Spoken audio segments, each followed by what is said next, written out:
പുതിയ അധ്യയന വർഷത്തെ ക്ലാസുകൾ 90+ മൈ ട്യൂഷൻ ആപ്പിൽ ആരംഭിച്ചിരിക്കുന്നു. ഇന്ന് ലോക നഴ്സസ് ദിനമാണ്. എല്ലാ നഴ്സുമാർക്കും, നമ്മുടെ മാലാഖമാരായി പ്രവർത്തിക്കുന്ന, നമുക്കിടയിൽ ജീവിക്കുന്ന എല്ലാ ആരോഗ്യ പ്രവർത്തകർക്കും അതേപോലെ നഴ്സസിനും എല്ലാ ശുഭാശംസകളും നേരുന്നു. ഏറ്റവും വലിയ പോരാട്ടത്തിലാണ് ആരോഗ്യ പ്രവർത്തകർ എന്ന് എനിക്കറിയാം. അതിൻ്റെ മുന്നണി പടയാളികളാണ് നമ്മുടെ നഴ്സസ്. അവർക്ക് ആശംസകൾ നേരുന്നു.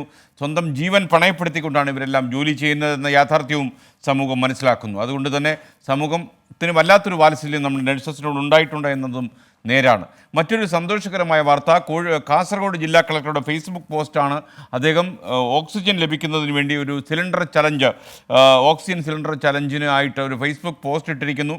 സന്നദ്ധ പ്രവർത്തകരും വ്യവസായികളും ഒക്കെ തന്നെ സഹകരിക്കണമെന്നാണ് അദ്ദേഹം FB പോസ്റ്റിലൂടെ ആവശ്യപ്പെട്ടിരിക്കുന്നത്. നമ്മുടെ നാട്ടിൽ ഇങ്ങനെയൊക്കെയുള്ള കാര്യങ്ങൾ ഉണ്ടാകുമെന്ന് നമ്മൾ വിചാരിച്ചിട്ടേ ഇല്ല, സ്വപ്നം കണ്ടിട്ട് പോലുമില്ല. എന്നാൽ ഓക്സിജൻ, ശുദ്ധവായുവിനും നമ്മുടെ നാട്ടിൽ ക്ഷാമമായിരിക്കുന്നു.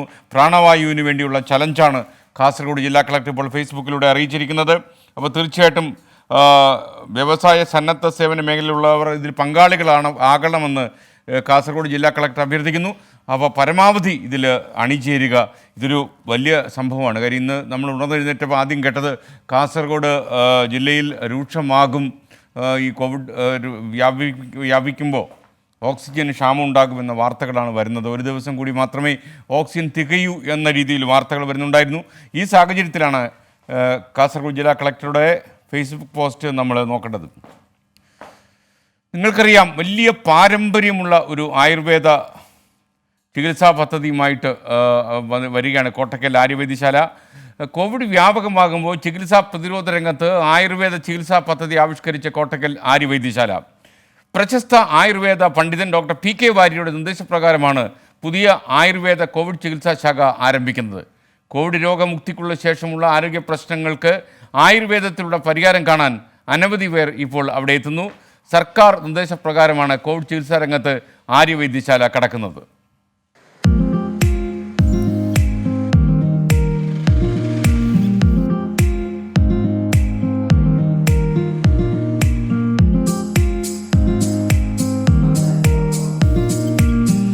കോവിഡ് മഹാമാരി പലവിധ പ്രശ്നങ്ങൾ നാടാകെ വിതക്കുകയാണ്. രോഗവ്യാപനം അതിസങ്കീർണമായി തുടരുന്നു. കോവിഡ് മാറിയവരെ പിന്നീട് പല ആരോഗ്യ പ്രശ്നങ്ങളും വേട്ടയാടുന്നു. ഈ ഘട്ടത്തിലാണ് ആയുർവേദത്തിന്റെ സാധ്യതകൾ കൂടുതലായി കോവിഡ് ചികിത്സാ രംഗത്ത് ഉപയോഗിച്ചു തുടങ്ങിയത്. പ്രശസ്ത ആയുർവേദാചാര്യൻ ഡോക്ടർ PK വാര്യരുടെ നിർദ്ദേശപ്രകാരമാണ് കോട്ടക്കൽ ആര്യവൈദ്യശാലയിലെ വിദഗ്ധ ഡോക്ടർമാർ കോവിഡ് ചികിത്സാ രംഗത്ത് സജീവമായിരിക്കുന്നത്. ഇപ്പോഴും ഗവൺമെന്റ് വളരെ ശക്തിയായിട്ട് പരിശീലിപ്പിച്ചുകൊണ്ടിരിക്കുന്നുണ്ട്. പക്ഷേ എങ്കിലും ഇത് കിഴിപ്പൊട്ടി വരുന്നില്ല. അത് എന്തുകൊണ്ടാണെന്ന് ശ്രദ്ധിച്ചുകൊണ്ടിരിക്കുകയാണ്. അത് കിഴിപ്പൊട്ടി വരുത്താതിരിക്കേണ്ട നിവൃത്തിയില്ല.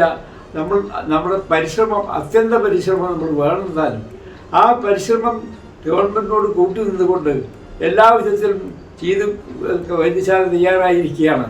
ഗുരുതര പ്രശ്നങ്ങളില്ലാത്ത കോവിഡ് രോഗികളെ ആയുർവേദത്തിലൂടെ ചികിത്സിക്കുന്നുണ്ട്. ഇതിനൊപ്പം കോവിഡ് പ്രതിരോധത്തിലാണ് കൂടുതൽ ശ്രദ്ധയൂന്നുന്നത്. കോവിഡ് രോഗമുക്തിക്ക് ശേഷമുണ്ടാകുന്ന വലിയ പ്രശ്നങ്ങൾ പരിഹരിക്കാൻ ഇപ്പോൾ ആയുർവേദമാണ് പ്രധാനമായും ഒരു ചികിത്സാ മാർഗമായി മാറിയിരിക്കുന്നത്. കോട്ടക്കൽ ആര്യവൈദ്യശാല ഇക്കാര്യത്തിൽ പ്രത്യേകമായ ചികിത്സാ സംവിധാനം തന്നെ ഒരുക്കിക്കഴിഞ്ഞു.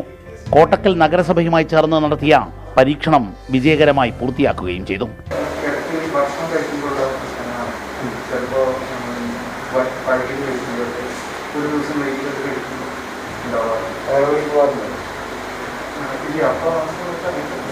പ്രതിരോധശേഷി ഉണർത്തലാണ് പ്രധാനമായ ഒരു കാര്യം. പിന്നെ ശ്വാസകോശം കാര്യക്ഷമമാക്കൽ, രുചിയും മണവും വീണ്ടെടുക്കൽ, ദഹനപ്രക്രിയ കൃത്യമാക്കൽ, അങ്ങനെ കോവിഡാനന്തര രോഗങ്ങൾക്കെല്ലാം ആയുർവേദത്തിലൂടെ പരിഹാരം കണ്ടെത്തുകയാണ് കോട്ടക്കൽ ആര്യവൈദ്യശാല. ക്യാമറമാൻ ഉണ്ണി തൂവൂരിനൊപ്പം കോട്ടക്കലിൽ നിന്നും ദീപക് ധർമ്മടം 24. കോട്ടക്കൽ ആര്യവൈദ്യശാലയ്ക്ക് എല്ലാവിധമായ ആശംസകളും നമ്മൾ നേരുന്നു ഇക്കാര്യത്തിൽ. കാരണം കോവിഡ് ചികിത്സാ രംഗത്തേക്ക് കടന്നു വരുന്ന എല്ലാവർക്കും എന്തെങ്കിലുമൊക്കെ കോൺട്രിബ്യൂട്ട് ചെയ്യാൻ കഴിയും എന്നാണ് ഞങ്ങളുടെ വിശ്വാസം. മറ്റൊരു വാർത്തയ്ക്കായി കാസർഗോഡ് ജില്ലയിലെ ഓക്സിജൻ സിലിണ്ടർ ചലഞ്ചുമായി ജില്ലാ കളക്ടർ എത്തിയിരിക്കുന്നു. ഞാനത് കുറച്ച് നിമിഷങ്ങൾക്ക് മുമ്പ് പറഞ്ഞു. ഓക്സിജൻ ക്ഷാമത്തിന് മുൻകരുതൽ എന്ന നിലയ്ക്കാണ് സിലിണ്ടർ ചലഞ്ച് കളക്ടർ പ്രഖ്യാപിച്ചിരിക്കുന്നത്. വ്യവസായ സന്നദ്ധ സേവന മേഖലയിലുള്ളവർ ചലഞ്ചിൽ പങ്കാളികളാകണമെന്ന് കാസർഗോഡ് ജില്ലാ collector D. Sajith Babu Facebook പോസ്റ്റിലൂടെ ആവശ്യപ്പെടുന്നു. ജില്ലയിൽ ഓക്സിജൻ പ്രതിസന്ധി തുടരുന്നതിനിടയിലാണ് കളക്ടറുടെ ഫേസ്ബുക്ക് പോസ്റ്റ്. കാസർഗോഡ് നിന്ന് എബിൻ ജോസ് നമുക്കൊപ്പം ചേരുന്നു. എബിൻ, വിശദാംശങ്ങൾ. SKN ജില്ലയിൽ കഴിഞ്ഞ ദിവസങ്ങളിലെല്ലാം തന്നെ സ്വകാര്യ ആശുപത്രികളിലും പൊതുമേഖലാ ആശുപത്രിയിലും എല്ലാം ഓക്സിജൻ ക്ഷാമം നേരിട്ടിരുന്നു. ജില്ലയെ സംബന്ധിച്ചിടത്തോളം ഓക്സിജൻ പ്ലാന്റ് ഇല്ല. അതുകൊണ്ട് തന്നെ കണ്ണൂരിൽ നിന്നാണ് പ്രധാനമായും ഓക്സിജൻ എത്തിക്കുന്നത്. നിലവിൽ കണ്ണൂരിൽ നിന്ന് എത്തിക്കുന്ന 300 സിലിണ്ടർ, അതായത് കണ്ണൂരിൽ പ്ലാന്റിൽ ഉൽപ്പാദിപ്പിക്കുന്ന മുഴുവൻ സിലിണ്ടറും എത്തിയാൽ മാത്രമാണ് ജില്ലയിൽ ഓക്സിജൻ ക്ഷാമം പരിഹരിക്കാനാവൂ എന്നുള്ളൊരു നിലയിലേക്ക് സാഹചര്യങ്ങൾ പോകുന്നുണ്ട്. ഈ ഘട്ടത്തിലാണ് ഈ ഓക്സിജൻ ബെഡുകളുടെ എണ്ണം വർദ്ധിപ്പിക്കണം, ഇതിനോടനുബന്ധിച്ച് ഓക്സിജൻ സിലിണ്ടറുകൾ എണ്ണവും കൂട്ടണം എന്നുള്ളൊരു നിലയിലേക്ക് എത്തിയത്. അതിന്റെ ഭാഗമായിട്ടാണ് ഇപ്പോൾ ജില്ലാ കളക്ടറും ജില്ലാ പഞ്ചായത്തും ചേർന്നുകൊണ്ട് ഈ സിലിണ്ടർ ചലഞ്ചിലേക്ക് കടന്നിരിക്കുന്നത്. അതായത് സന്നദ്ധ വ്യവസായ സേവന മേഖലയിലുള്ളവർ D കാറ്റഗറിയിലുള്ള സിലിണ്ടറുകൾ നൽകണമെന്നാണ് ഇപ്പോൾ കളക്ടർ ഫേസ്ബുക്ക് പോസ്റ്റിലൂടെയും അതുപോലെ ആവശ്യപ്പെട്ടിരിക്കുന്നത്. കാരണം ഏകദേശം ഈ ഓക്സിജൻ ബെഡുകളുടെ എണ്ണം വർദ്ധിപ്പിക്കുന്നതനുസരിച്ച് 420ഓളം സിലിണ്ടറുകൾ ഈ ജില്ലയിൽ ആവശ്യമായി വരും. നേരത്തെ മംഗലാപുരത്ത് നിന്ന് യഥേഷ്ടം സിലിണ്ടറുകൾ ജില്ലയിലേക്ക് ലഭിച്ചുകൊണ്ടിരുന്നതാണ്. അവിടെയും കോവിഡ് വ്യാപനം രൂക്ഷമായ സാഹചര്യത്തിൽ ഈ സിലിണ്ടറുകൾക്ക് നിയന്ത്രണം ഏർപ്പെടുത്തി. അതാണ് ജില്ലയെ സംബന്ധിച്ചിടത്തോളം ഒരു കടുത്ത രൂക്ഷമായ അവസ്ഥയിലേക്ക് പോകുന്ന ഒരു സാഹചര്യം ഉണ്ടായത്. കഴിഞ്ഞ ദിവസങ്ങളിൽ ചില സ്വകാര്യ ആശുപത്രികളിലും സഹകരണ ആശുപത്രിയിലുമെല്ലാം ഇത്തരത്തിൽ ഓക്സിജൻ ക്ഷാമം ഉണ്ടാവുകയും എന്നാൽ അത് മണിക്കൂറുകൾ വൈകിയാണെങ്കിലും പരിഹരിക്കുന്ന ഒരു സാഹചര്യത്തിലേക്ക് പോയി. പ്രധാനമായും കണ്ണൂരിൽ നിന്നുള്ള പ്ലാന്റിൽ നിന്നാണ് എത്തിക്കുന്നത്. ജില്ലയിൽ പ്ലാന്റ് തുടങ്ങാനുള്ള നടപടിക്രമങ്ങൾ ഇതിനോടകം തന്നെ ആരംഭിച്ചിട്ടുണ്ട്. ജില്ലാ പഞ്ചായത്താണ് അതിനായി പണം മുടക്കുന്നത്. ഏകദേശം 50 ലക്ഷം രൂപയോളം ഇതിനായി മാറ്റിവെച്ചിട്ടുണ്ട്. അതിനുള്ള ടെൻഡർ നടപടികളും ആരംഭിച്ചിട്ടുണ്ട്. എങ്കിൽ പോലും ഈ ഓക്സിജൻ ബെഡുകളുടെ എണ്ണം വർദ്ധിപ്പിക്കുന്ന അല്ലെങ്കിൽ രോഗികളുടെ എണ്ണം വർദ്ധിച്ചാൽ അതൊരു വലിയൊരു പ്രശ്നത്തിലേക്ക് കടക്കുമെന്നുള്ളതിൻ്റെ സൂചനയ്ക്ക് മുന്നോടിയായിട്ട് അതിനൊരു മുൻകരുതൽ എന്നോണമാണ് ഇപ്പോൾ ഈ സിലിണ്ടർ ചലഞ്ച് ജില്ലാ ഭരണകൂടം പ്രഖ്യാപിച്ചിരിക്കുന്നത്. SKN. Thank you Abin Jose. Ashwin Mathew ഒരു യൂട്യൂബ് സന്ദേശം അയച്ചിരിക്കുന്നു. അദ്ദേഹം പറയുന്നത് SKN അല്ലെങ്കിൽ അരുണോ ഈ പാലസ്തീൻ ഇസ്രായേൽ ഇഷ്യൂവിനെ കുറിച്ച് വിശദമായി പറയണം. ഇഷ്യൂ ഒറ്റ വാചകത്തിൽ പറഞ്ഞാൽ പാലസ്തീൻ ഒരു സ്വതന്ത്ര രാഷ്ട്രമായി പശ്ചിമേഷ്യ രൂപം കൊണ്ടതിന് ശേഷം അതിനെ അംഗീകരിക്കാൻ ഇസ്രായേൽ തയ്യാറാകുന്നില്ല. 48-ന് ശേഷം നിരന്തരമായി പശ്ചിമേഷ്യയിൽ സംഘർഷം പുകയുകയാണ്. ഇത്രയും കാലം ഈ രണ്ട് ഇസ്രായേലിനെ പാലസ്തീൻ ഇന്ത്യ പോലുള്ള രാജ്യങ്ങളെ അംഗീകരിക്കാൻ തയ്യാറായിട്ടുണ്ടെങ്കിലും ഇസ്രായേലിന് ഒരിക്കലും പാലസ്തീൻ എന്ന് പറയുന്ന രാജ്യത്തെ അംഗീകരിക്കാൻ കഴിയില്ല. അതുകൊണ്ട് തന്നെ ഇവർ തമ്മിലുള്ള സംഘർഷം ഇപ്പോഴും തുടരുകയാണ്. ഇതിൻ്റെ വിശദാംശങ്ങൾ നമുക്ക് ഒരു കാര്യം ചെയ്ത് നമ്മുടെ അന്തർദേശീയ വാർത്തകളിൽ PP ജെയിംസ് വരുമ്പോൾ അദ്ദേഹം നൽകുന്നുണ്ടാകും. ഇനി നമുക്ക് തിരുവനന്തപുരത്തേക്കൊന്ന് പോകണം. ജില്ലയിൽ വീണ്ടും ശക്തമായ മഴ പെയ്യുന്നു. ഇന്നലെ പെയ്ത മഴയിൽ ജില്ലയിലെ താഴ്ന്ന പ്രദേശങ്ങളിൽ വെള്ളക്കെട്ട് രൂപപ്പെട്ടിരുന്നു. വരും ദിവസങ്ങളിൽ സംസ്ഥാനത്ത് കനത്ത മഴയ്ക്ക് സാധ്യതയുണ്ടെന്ന മുന്നറിയിപ്പ് വരുന്നു. വിശദാംശങ്ങളുമായി BA ഗിരീഷ് തിരുവനന്തപുരത്ത് നമുക്കൊപ്പം ചേരുന്നു. ഗിരീഷ്, ഇപ്പോഴും തലസ്ഥാനത്ത് മഴ പെയ്യുകയാണോ? താഴ്ന്ന പ്രദേശങ്ങളിൽ വെള്ളപ്പൊക്ക ഭീഷണിയുണ്ടോ? SKN ഇപ്പോൾ മഴയ്ക്ക് നേരിയ ശമനമുണ്ട്. നേരത്തെ നല്ല രീതിയിൽ മഴ പെയ്തിരുന്നു. ഇന്നലെ രാത്രിയിൽ തുടങ്ങിയ മഴ ഏകദേശം ഒരു 4 മണിക്കൂറോളം മാത്രമാണ് ഒരു ശമനമുണ്ടായിരുന്നത്. ഇപ്പോൾ വീണ്ടും മഴ തുടങ്ങിയിട്ടുണ്ട്. താഴ്ന്ന പ്രദേശങ്ങൾ നഗരത്തിലെയും അതോടൊപ്പം തന്നെ ഗ്രാമപ്രദേശങ്ങളിലെല്ലാം താഴ്ന്ന പ്രദേശങ്ങൾ ഇപ്പോൾ പൂർണ്ണമായും വെള്ളത്തിനടിയിൽ തന്നെയാണ്. ഇപ്പോൾ നമ്മൾ കാണുന്നത് ചാലയിൽ നിന്നും അട്ടക്കുളങ്ങരയിലേക്ക് പോകുന്ന റോഡാണ്. ഇത് ഇന്നലെ രാത്രിയിൽ പെയ്ത മഴയിൽ വെള്ളത്തിനടിയിലായതാണ്. ഇതോടൊപ്പം തന്നെ ഇതിന് സമീപ പ്രദേശങ്ങളിലുള്ള കരിമഠം കോളനി അതോടൊപ്പം തന്നെ ചാലയുമായി ബന്ധപ്പെട്ട് കിടക്കുന്ന പ്രദേശങ്ങൾ ഈ ഭാഗങ്ങളിലെല്ലാം തന്നെയുള്ള വീടുകൾ വെള്ളത്തിൽ മുങ്ങിക്കഴിഞ്ഞിരിക്കുന്നു. കാരണം ഇവിടെ ഈ വീടുകളിലെല്ലാം വെള്ളം കയറിയിരിക്കുന്നു. അതോടൊപ്പം ചാലയിലെ ഏറ്റവും പ്രധാനപ്പെട്ട കാര്യം ചാലയിലെ കടകൾ ഇത്തരത്തിൽ വെള്ളത്തിലായിരിക്കുന്നു എന്നുള്ളതാണ്. ഈ കടകളിലുണ്ടായിരിക്കുന്ന സാധനങ്ങൾ എല്ലാം നശിച്ചുപോയി എന്നാണ് ഇപ്പോൾ വ്യാപാരികൾ പറയുന്നത്. കാരണം ലോക്ക്ഡൗൺ ആയതിനാൽ കടകൾ തുറന്നിരുന്നില്ല. അതിനാൽ തന്നെ ഈ കടകളിലുള്ള സാധനങ്ങൾ ഏതൊക്കെയാണ്, എത്രത്തോളം രൂപയുടെ നഷ്ടമുണ്ടായി എന്നുള്ള കാര്യത്തിലും ഒരു തീർച്ച ഇതുവരെ ഉണ്ടായിട്ടില്ല. ഏതായാലും നഗരത്തിലെ താഴ്ന്ന പ്രദേശങ്ങൾ പൂർണ്ണമായും വെള്ളത്തിനടിയിലായിരിക്കുന്നു. ഇന്നലെ നമ്മളിപ്പോൾ കാണുന്ന പോലെ ഈ ദൃശ്യം, ഈ ലോറി ഇന്നലെ ഈ വെള്ളത്തിൽ ഈ റോഡിൽ കൂടെ സഞ്ചരിച്ചതാണ്. പക്ഷേ മഴയത്തത് കുടുങ്ങിപ്പോയി. ഇപ്പോൾ അത് സ്റ്റാർട്ടാകുന്നില്ല. ഇങ്ങനെ പലയിടത്തായിട്ട് പല പ്രശ്നങ്ങൾ ഉണ്ടായിട്ടുണ്ട്. വാഹനങ്ങൾ പലതും വെള്ളത്തിൽ നിന്നു പോയിട്ടുണ്ട്. അതോടൊപ്പം തന്നെ ചെറിയ താഴ്ന്ന പ്രദേശങ്ങളിലുള്ള വീടുകളിലെല്ലാം തന്നെ വെള്ളം കയറിയിട്ടുണ്ട്. ഏതായാലും 14-ാം തീയതി ശക്തമായ ഒരു ന്യൂനമർദ്ദവും അതോടൊപ്പം ഇത് ചുഴലിക്കാറ്റായി മാറുമെന്ന് മുന്നറിയിപ്പുണ്ട്. ഇതിൻ്റെ ഭാഗമായി തെക്കൻ ജില്ലകളിൽ അതോടൊപ്പം തന്നെ മധ്യ കേരളത്തിലും ശക്തമായ മഴ ഉണ്ടാകുമെന്ന മുന്നറിയിപ്പ് കേന്ദ്ര കാലാവസ്ഥാ നിരീക്ഷണ കേന്ദ്രം നൽകിയിരുന്നു. ഇതനുസരിച്ചുള്ള മുന്നറിയിപ്പുകൾ സംസ്ഥാന ദുരന്ത നിവാരണ അതോറിറ്റിയും നൽകിയിട്ടുണ്ട്. ശക്തമായ മഴയ്ക്കുള്ള സാധ്യതയാണ് ദുരന്ത നിവാരണ അതോറിറ്റി കാണുന്നത്. അറബിക്കടലിൽ രൂപം കൊള്ളുന്ന ന്യൂനമർദ്ദം ഒരു ചുഴലിക്കാറ്റായി മാറുമെന്നും ലക്ഷദ്വീപിന് സമീപത്തോടുകൂടി ഇത് പോകുമെന്നുമാണ്, സഞ്ചരിക്കുമെന്നുമാണ് പറയുന്നത്. പക്ഷേ കേരളം ഇതിൻ്റെ സഞ്ചാരപഥത്തിൽ ഇല്ല എങ്കിൽ തന്നെയും ശക്തമായ മഴയ്ക്കും ശക്തമായ കാറ്റിനും സാധ്യതയുണ്ട് എന്നാണ് ഇപ്പോൾ കാലാവസ്ഥാ നിരീക്ഷണ കേന്ദ്രം വ്യക്തമാക്കിയിട്ടുള്ളത്. ഏതായാലും മത്സ്യത്തൊഴിലാളികൾക്ക് ജാഗ്രതാ നിർദ്ദേശമുണ്ട്. വേലിയേറ്റം ഉണ്ടാകാനുള്ള സാധ്യതയുണ്ട്. അതിനാൽ തന്നെ കടലാക്രമണം രൂക്ഷമായിരിക്കും. തീരപ്രദേശത്തുള്ളവർ മാറി താമസിക്കണമെന്നും ജാഗ്രത പുലർത്തണമെന്നും നിർദ്ദേശം നൽകിയിട്ടുണ്ട്. ഇന്ന് സംസ്ഥാനത്ത് മത്സ്യബന്ധനം പൂർണ്ണമായും നിരോധിച്ചിട്ടുണ്ട്. മത്സ്യബന്ധനത്തിന് പോയവർ ഇന്ന് രാത്രിയോടെ തിരിച്ചെത്തണമെന്ന മുന്നറിയിപ്പാണ് ജില്ലാ ഭരണകൂടവും അതോടൊപ്പം തന്നെ സംസ്ഥാന ദുരന്ത നിവാരണ അതോറിറ്റിയും നൽകിയിട്ടുള്ളത്. ഇത് ഉറപ്പിക്കാൻ കോസ്റ്റൽ പോലീസിനും അതോടൊപ്പം മറ്റ് മത്സ്യബന്ധന തൊഴിലാളികൾക്കുമൊക്കെയുള്ള ഒരു നിർദ്ദേശവും നൽകിയിട്ടുണ്ട്. SKN. Okay, thank you Girish. Sam Thomas പറയുന്നു, താങ്കൾ പറഞ്ഞത് തെറ്റാണ്. പാലസ്തീനാണ് ഇസ്രയേലിനെ ആക്രമിക്കുന്നത്. ഇസ്രയേൽ ഒന്ന് വിചാരിച്ചാൽ തീരാവുന്നതേ ഉള്ളൂ പാലസ്തീൻ. ഇത് തന്നെയാണ് പ്രശ്നം. എൻ്റെ സാം തോമസെ, നമ്മൾ തമ്മിലൊരു തർക്കം വേണ്ട. ഇതൊക്കെ ചരിത്രമാണ്. ലോക ചരിത്രത്തിൽ നമ്മൾ വെള്ളം ചേർക്കാൻ പാടില്ല എന്നാണ് സാം തോമസിനോട് എനിക്ക് വിനീതമായി അഭ്യർത്ഥിക്കാനുള്ളത്. എനിക്കും താങ്കൾക്കും അറിയാം എന്താണ് വെസ്റ്റ് ഏഷ്യയിൽ സംഭവിക്കുന്നത് എന്ന്. അത് കഴിഞ്ഞ 48-ന് ശേഷം എന്തൊക്കെയാണ് പശ്ചിമേഷ്യയിൽ. കാര്യം പാലസ്തീനെ വെള്ളപൂച്ചാൻ ഒരിക്കലും ഞാൻ തയ്യാറാകില്ല. അതേസമയം ഈ രണ്ട് രാജ്യങ്ങളും സമാധാനം കാക്ഷിക്കുന്ന രീതിയിലല്ല മുന്നോട്ടുള്ള അവരുടെ യാത്ര. അതുകൊണ്ട് തന്നെ പശ്ചിമേഷ്യ പുകഞ്ഞുകൊണ്ടേയിരിക്കുന്നു. ഇനി ഇസ്ലാം മതവിശ്വാസികൾക്ക് നാളെ ചെറിയ പെരുന്നാൾ. പ്രമുഖ മതപണ്ഡിതൻ കാന്തപുരം AP അബൂബക്കർ മുസ്ലിയാർ 24 പ്രേക്ഷകർക്കായി പെരുന്നാൾ വിശേഷങ്ങൾ പങ്കിട്ടു. കോവിഡ് മഹാമാരി കാലത്ത് പ്രോട്ടോകോൾ പാലിച്ചു മാത്രം പെരുന്നാൾ ആഘോഷിക്കണമെന്ന് കാന്തപുരം ഓർമ്മപ്പെടുത്തുന്നു. ദീപക് തർമ്മടം തയ്യാറാക്കിയ റിപ്പോർട്ട്. ലോകത്തെ ഇസ്ലാം മതവിശ്വാസികൾ പെരുന്നാൾ ആഘോഷത്തിലേക്ക് കടക്കുകയാണ്. വിദേശ പര്യടനം പൂർത്തിയാക്കി കേരളത്തിലേക്ക് തിരിച്ചെത്തിയ മുസ്ലിം മതപണ്ഡിതനും കാന്തപുരം AP അബൂബക്കർ മുസ്ലിയാർ 24-നോടൊപ്പം ചേരുകയാണ്. ഒരുപക്ഷെ കേരളത്തിൽ തിരിച്ചെത്തി ആദ്യമായി 24 പ്രേക്ഷകരോടാണ് ഉസ്താദ് സംസാരിക്കുന്നത്. മറ്റൊരു മാധ്യമത്തിനോട് സംസാരിച്ചിട്ടില്ല. ഉസ്താദ്, ഈ വർഷത്തെ പെരുന്നാളും ഒരു സന്തോഷകരമല്ലാത്ത പെരുന്നാളാണ്. ഉസ്താദ് എങ്ങനെയാണ് പെരുന്നാൾ ആശംസിച്ചത്? അനുവദനീയമായ ആഘോഷങ്ങൾ മാത്രം, അല്ലാതെ മറ്റ് ഒന്നും പാടില്ല. ആ നിലക്ക് ഉള്ള ആഘോഷത്തിൽ പ്രധാനപ്പെട്ടത് കുടുംബങ്ങൾ പരസ്പരം അങ്ങും ഇങ്ങും പോവുകയും ഒരുമിച്ച് കൂടുകയും എല്ലാമായിരുന്നു. ഇപ്പോൾ കോവിഡിൻ്റെ പശ്ചാത്തലത്തിൽ അതും പാടില്ല.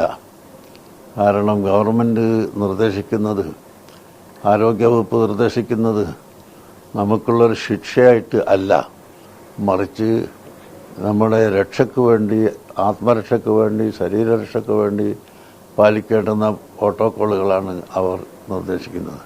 അത് തികച്ചും പാലിക്കണം. പാലിച്ചുകൊണ്ട് പെരുന്നാൾ ആഘോഷിക്കുകയാണ് വേണ്ടത്. മറ്റൊരു കാര്യം ഉസ്താദേ, ഈ നിസ്കാരത്തിൻ്റെ കാര്യത്തിൽ പള്ളിയിൽ നിസ്കാരമില്ല. അപ്പം ഈ പെരുന്നാൾ നമസ്കാരം എങ്ങനെ വേണം എന്നുള്ളതും മറ്റും. പെരുന്നാൾ നിസ്കാരം പള്ളിയിൽ നിസ്കാരം ഇല്ലെങ്കിൽ പിന്നെ വീടുകളിൽ വെച്ചിട്ട് നിസ്കരിക്കണം. ഇന്നലെ ഞാൻ ഒരു റിക്വസ്റ്റ് നമ്മളെ പോലീസ് ഉദ്യോഗസ്ഥന്മാരോട് പറഞ്ഞിട്ടുണ്ടായിരുന്നു. പള്ളിയിൽ 50 പേരിൽ കവിയാത്ത ഒരു എണ്ണത്തിന് ഒരു 15 മിനിറ്റ് സമയം കൊടുത്താൽ നന്നെന്ന് പറഞ്ഞിട്ടുണ്ടായിരുന്നു. പള്ളിയിൽ 15-20 മിനിറ്റ് ഖുത്ബയും നിസ്കാരവും എല്ലാം കൂടി നിർവഹിക്കണമെന്ന നിർദ്ദേശപ്രകാരം 50-ലധികം പാടില്ലെന്ന ഒരു നിർദ്ദേശം ചെയ്താൽ നന്നായിരുന്നു എന്ന് ഞാൻ ഇന്നലെ DGPയോട് സംസാരിച്ചിട്ടുണ്ട്. ഇനി എന്താണ് ഗവൺമെൻറ് തീരുമാനിക്കുന്നത് അതുപോലെ സ്വീകരിക്കണം ജനങ്ങൾ. Thank you Kanthapuram AP Aboobacker Musliyar. അദ്ദേഹം പറഞ്ഞത് നിങ്ങൾ ചെവിക്കൊള്ളണമെന്നാണ് എനിക്ക് പറയാനുള്ളത്. മറ്റൊരു നല്ല വാർത്തയിലേക്ക് നമ്മൾ കടക്കുകയാണ്. കോവിഡ് ബാധിതർക്ക് സൗജന്യ ചികിത്സയുമായി മലപ്പുറം ചങ്കരംകുളത്തെ സൺറൈസ് ആശുപത്രി. സ്വകാര്യ ചികിത്സാ മേഖലയിൽ ആദ്യമായിട്ടാണ് കോവിഡ് ബാധിതർക്ക് സൗജന്യ ചികിത്സ ഏർപ്പെടുന്നത്. 100ഓളം കിടക്കകളാണ് കോവിഡ് രോഗികൾക്കായിട്ട് ഈ ആശുപത്രിയിൽ ഒരുക്കിയിട്ടുള്ളത്. അവിടെ ചികിത്സ പൂർണ്ണമായും സൗജന്യമാണെന്നാണ് സൺറൈസ് ആശുപത്രി മാനേജ്മെൻറ്റ് അവകാശപ്പെടുന്നത്. കോവിഡ് വ്യാപനം അതിരൂക്ഷമായി മാറിയപ്പോഴാണ് മലപ്പുറം ചങ്ങരംകുളത്തെ സൺറൈസ് ആശുപത്രി പൂർണ്ണമായും കോവിഡ് ആശുപത്രിയാക്കി മാറ്റിയത്. ICU, ഓക്സിജൻ കിടക്കകൾ, വെന്റിലേറ്റർ സൗകര്യങ്ങൾ ഉൾപ്പെടെ എല്ലാ സംവിധാനങ്ങളും ഈ ആശുപത്രിയിൽ ഒരുക്കിയിട്ടുമുണ്ട്. കഴിഞ്ഞ 1 വർഷത്തിലധികമായി കോവിഡ് രോഗികൾക്കായി മാത്രമാണ് ഈ ആശുപത്രി പ്രവർത്തിക്കുന്നത്. ചികിത്സയ്ക്കായി ഇവിടെ എത്തുന്ന രോഗിയിൽ നിന്നും പണവും ആശുപത്രി അധികൃതർ ഈടാക്കാറില്ല. ICUലൊക്കെ വരുന്ന പേഷ്യൻസ് എന്ന് പറഞ്ഞു കഴിഞ്ഞാൽ വളരെ മോശമായിട്ടുള്ള രീതിയിലും, പിന്നെ അത് മാത്രമല്ല ഇതിൻ്റെ കോസ്റ്റ് എന്ന് പറഞ്ഞു കഴിഞ്ഞാൽ ഹോസ്പിറ്റലിന് പോലും വളരെ താങ്ങാൻ പറ്റാത്തൊരു കോസ്റ്റാണ്. പേഷ്യൻസിൻ്റെ അല്ല, ഹോസ്പിറ്റലിന് തന്നെ കോസ്റ്റുകൾ വളരെ കൂടുതലാണ്. അപ്പോൾ ആ കോസ്റ്റ് പേഷ്യൻസിലേക്കും ട്രാൻസ്മിറ്റ് ചെയ്യേണ്ടത്. അപ്പോൾ അതുകൊണ്ടാണ് നമ്മൾ ചങ്ങരംകുളം എന്ന് പറഞ്ഞൊരു സ്ഥലത്ത്, മലപ്പുറത്ത് ചങ്ങരംകുളം എന്ന് പറഞ്ഞ സ്ഥലത്ത് ഇതുപോലെ ഒരു കംപ്ലീറ്റ്ലി ഫ്രീ ആയിട്ടുള്ള ഒരു കോവിഡ് സെറ്റപ്പ്, അതിനകത്ത് എല്ലാം ഉണ്ട്. സർക്കാരിൽ നിന്ന് CSR, കാസ്പു തുടങ്ങിയ പദ്ധതികളിലൂടെ ലഭിക്കുന്ന തുകയും ആശുപത്രി അധികൃതർ മുടക്കുന്ന തുകയും ഉപയോഗിച്ചാണ് ഇവിടുത്തെ പ്രവർത്തനം. കോവിഡ് 2ാം തരംഗത്തിൽ രോഗികൾ വർദ്ധിക്കുന്ന സാഹചര്യത്തിൽ ഇവിടെ കൂടുതൽ സൗകര്യങ്ങൾ ഒരുക്കാനാണ് മാനേജ്മെന്റിന്റെ തീരുമാനം. എന്തായാലും ഒരു 2-3 കൊല്ലത്തേക്ക് ഈ ഹോസ്പിറ്റൽ അവിടുത്തെ ജനങ്ങൾക്ക് യൂസ്ഫുൾ ആയിരിക്കും. അപ്പോൾ എന്തൊക്കെ നമുക്ക് ചെയ്യാൻ പറ്റുന്നോ അതെല്ലാം ചെയ്യാന്നുള്ളതേ ഉള്ളൂ. ചങ്ങരംകുളത്തെ ഈ ആശുപത്രിക്ക് പുറമെ സംസ്ഥാനത്തിന്റെ വിവിധ ഭാഗങ്ങളിൽ പ്രവർത്തിക്കുന്ന സൺറൈസ് ഗ്രൂപ്പിന്റെ ആശുപത്രികളിൽ 500-ലധികം ബെഡുകൾ കോവിഡ് രോഗികൾക്കായി നീക്കിവെച്ചിട്ടുമുണ്ട്. 24 കൊച്ചി. സ്വകാര്യ ആശുപത്രികളെക്കുറിച്ച് ഒരുപാട് പരാതികൾ ഉയരുന്ന ഒരു കാലത്താണ് സൺറൈസ് ഇത്തരമൊരു നീക്കം നടത്തുന്നത്. എന്തായാലും തീർച്ചയായിട്ടും ഇത് നമ്മൾ പ്രശംസിക്കുക തന്നെ വേണം. കോവിഡ് രോഗികൾക്ക് ഒരു ചെലവും ഏറ്റെടുക്കാതെ എല്ലാ ചെലവും അവർ തന്നെ വഹിക്കുകയോ അല്ലെങ്കിൽ സർക്കാരിൽ നിന്ന് ലഭിക്കുന്ന ആനുകൂല്യങ്ങൾ കൊണ്ടോ അല്ലെങ്കിൽ CSR കൊണ്ടോ ലഭിക്കുന്ന ഫണ്ടിലൂടെയാണ് അവരിത് സാക്ഷാത്കരിക്കുന്നതെന്നാണ് ഞാൻ മനസ്സിലാക്കുന്നത്. എന്തായാലും നല്ല കാര്യം, വെൽ ഡൺ സൺറൈസ് ഹോസ്പിറ്റൽ. ഇനി നമുക്ക് മറ്റൊരു വാർത്തയിലേക്ക്. കോവിഡ് കട്ടനിട്ട സ്റ്റേജ് കലാകാരന്മാർക്ക് ആശ്വാസമാകാൻ ഒരുങ്ങുന്നു ഒരു മലയാള ചലച്ചിത്രം. 60-ലധികം സ്റ്റേജ് കലാകാരന്മാരെ അണിനിരത്തി നിർമ്മിക്കുന്ന ഇടത് വലത് തിരിഞ്ഞ് എന്ന സിനിമ ഈ മാസം 21-ാം തീയതി OTTയിൽ റിലീസ് ചെയ്യും. സിനിമയ്ക്ക് അർഹമായ ലാഭം കിട്ടിയാൽ സ്റ്റേജ് കലാകാരന്മാരെ സഹായിക്കാൻ തുക ഉപയോഗിക്കുമെന്ന് അണിയറ പ്രവർത്തകർ അറിയിച്ചു. ചെറുതും വലുതുമായി 10,000-കണക്കിന് സ്റ്റേജ് കലാകാരന്മാർ കേരളത്തിലുണ്ട്. കോവിഡ് എത്തിയതിനു പിന്നാലെ തിരശ്ശീല വീണത് അവരുടെ ജീവിതത്തിന്റെ നല്ല കാലങ്ങൾക്ക് കൂടിയാണ്. ആ പശ്ചാത്തലത്തിലാണ് ഇടത് വലത് തിരിഞ്ഞ് എന്ന പേരിൽ സ്റ്റേജ് കലാകാരന്മാർക്കായി സിനിമ ഒരുക്കിയത്. കരുനാഗപ്പള്ളി നാടകശാലയ്ക്ക് വേണ്ടി കരുനാഗപ്പള്ളി കൃഷ്ണൻകുട്ടി കഥയും തിരക്കഥയും സംഭാഷണവും ഒരുക്കുന്ന സിനിമ സംവിധാനം ചെയ്യുന്നത് പ്രസാദ് നൂറനാട്. അതായത് ഇനിയൊരു വേദികളിലേക്ക് എത്താൻ ഇനിയും മാസങ്ങളെടുക്കും. അപ്പോൾ അവർക്കൊക്കെ ഒരു പ്രചോദനമാകാൻ വേണ്ടി ആരംഭിച്ച ഒരു ചിത്രമായിരുന്നു ഇടത് വലത് തിരിഞ്ഞു. ഈ സിനിമ ഇപ്പോൾ ഈ മെയ് 21-ന് ഒരു 3 OTT പ്ലാറ്റ്ഫോമിലൂടെ റിലീസ് ചെയ്യുകയാണ്. ഈ സിനിമയിലെ ഏകദേശം ഒരു 60ഓളം നാടക കലാകാർ അഭിനയിച്ചിട്ടുണ്ട്.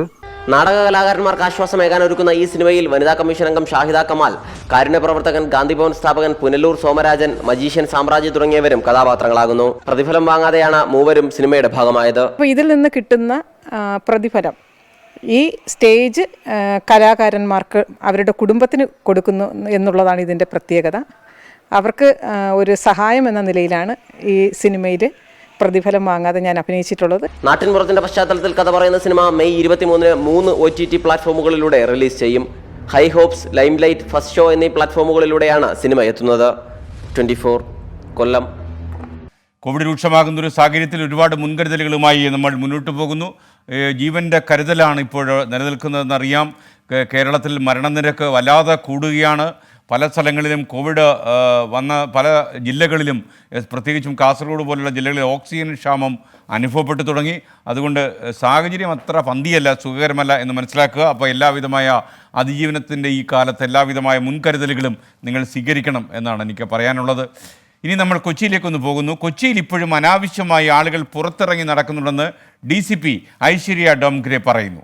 ഇത്തരക്കാർക്കെതിരെ ശക്തമായ നടപടി സ്വീകരിക്കുമെന്നും ഐശ്വര്യ ഡോംഗ്രെ 24-നോട് പറഞ്ഞു. ഇന്നു മുതൽ പരിശോധനയ്ക്കായി കൂടുതൽ പോലീസുകാരെ വിന്യസിക്കുന്നുണ്ട്. ലോക്ക്ഡൗൺ ലംഘനത്തിന് പോലീസ് നടപടി നേരിടേണ്ടി വരുന്നവർക്ക് ഭാവിയിൽ കൂടുതൽ കുഴപ്പങ്ങൾ ഉണ്ടാവുമെന്നും DCP ചൂണ്ടിക്കാണിക്കുന്നു.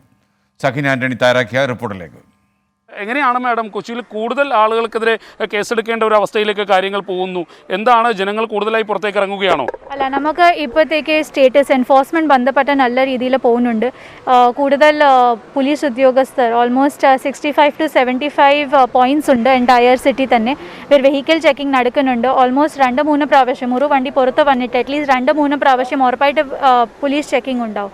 രണ്ടാമത്തെ നമുക്ക് പാസ് സിസ്റ്റം ഒരു ഇൻട്രൊഡ്യൂസ് ചെയ്തിട്ട് ഓൾമോസ്റ്റ് 2000-3000 എല്ലാ ദിവസത്തേക്ക് റിക്വസ്റ്റ് കിട്ടുന്നുണ്ട്. പിന്നെ പർപ്പസ് നോക്കിയിട്ട് ജെനുവിറ്റി നോക്കിയിട്ട് മാത്രം ഒരു ദിവസത്തേക്ക് 20-25 റിക്വസ്റ്റ് മാത്രം അക്സെപ്റ്റ് ചെയ്യുന്നുണ്ട് പ്രോപ്പർ വെരിഫിക്കേഷൻ ചെയ്തതിന് ശേഷം. മൂന്നാമത്തെ നാളെ മറ്റന്നാൾ ഈദ് റംസാൻ ഇത് ഫെസ്റ്റിവൽ ബന്ധപ്പെട്ട് കൂടുതൽ ആൾക്കാർക്ക് പുറം വരാൻ സാധ്യത ഉണ്ട്. സോ നമുക്ക് സോഷ്യൽ മീഡിയ വഴി കൂടുതൽ ഇൻറ്ററാക്ഷൻ പറയുന്നുണ്ട് that you should be careful. ഈ ഈദ് സെലിബ്രേഷൻ്റെയൊക്കെ പ്രോപ്പർലി ഡിസ്റ്റൻസിങ് വെച്ചിട്ട് വീട്ടിൽ അകത്ത് ഇരിച്ചിട്ട് മാത്രം സെലിബ്രേഷൻ ചെയ്യണം.